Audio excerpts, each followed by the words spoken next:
Well, good news, everyone. Today we're visiting Rock City, which is a national natural landmark. Rock City is a special place. It overlooks the peaceful Solomon River Valley and lies at the foot of the beautiful Smoky Hills. From time immemorial, the sandstone concretions, which comprise Rock City, have stood as silent sentinels on the vast Kansas plains. Only when you walk among the giant formations will you experience the magnitude of these gentle giants. The rocks at Rock City are huge sandstone concretions in an area about the size of 2 football fields and contain about 200 rocks. There is no other place in the world where there are so many concentrations of such giant sizes. Rock City is located 20 miles north of the I-70 and I-135 intersection, which is about 3.6 miles southwest of Minneapolis, Kansas. It is a short drive away from free camping at Ottawa State Fishing Lake. Man has always been fascinated by Rock City rocks, which rise majestically out of the Kansas prairie in dramatic contrast to the rolling grasslands. It is speculated that when the ancient people crossed the land bridge from Asia to North America, the rocks of Rock City had already been formed. During the years when the central United States was being crisscrossed by explorers and hunters, and later being settled by the pioneers, Rock City was a famous and important landmark. An anonymous Native American is said to have told the true story of the Jayhawk, or Thunderbirds, as they referred to them as. The Native American said, "The great round stones in Rock City are petrified eggs laid by thunderbirds. Some of the rocks are 27 feet in diameter, but the Native Americans said the thunderbirds not only could change its size at will, but could make itself invisible and was immortal." The Jayhawks were the first inhabitants of the Great Plains according to the Native Americans. The reason being the land is flat. The bird flew with such great speeds and needed a level runway for landing. Kansas was once a great desert without water, vegetation, or even wind. So the story goes, the Jayhawk had to fly to the Great Lakes for a drink.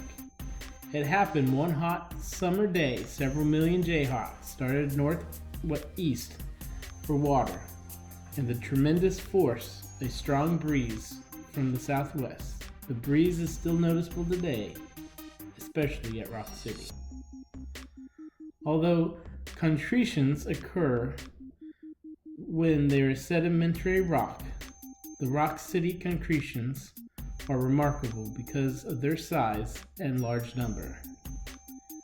For years, there was debate on the origins of the Rock City rocks. Geologists now are in general agreement that they were formed millions of years ago in Dakota sandstone, which had been deposited in the area of Kansas when covered by an inland sea. After the seawater receded, the bottom of the sea became the land surface. Groundwaters containing dissolved calcium carbide seeped through the porous sandstone, cementing the sand grains together. The spherical concretions slowly increased in size as additional layers of sand grains were cemented. Eventually, the softer surrounding sandstones was eroded by wind, rain, and floods, lowering the land surface. There are many of the cement-hard concretions totally exposed, while others are still partially embedded, only with the round top showing. Rock City is not highly developed tourist attraction. Basic improvements such as a road, information center, pavilion, toilets, and benches have been developed by Rock City Incorporated. Rock City is basically as it has been for thousands of years. The surface of the rocks are fragile and particularly susceptible to human wear. View the rocks with appreciation and wonder, so next time you're in Kansas, come see the natural wonder which has to be seen to be believed.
Remember, life is short. Take more detours. Don't forget to like, subscribe, comment, and share. And as always, thanks for watching.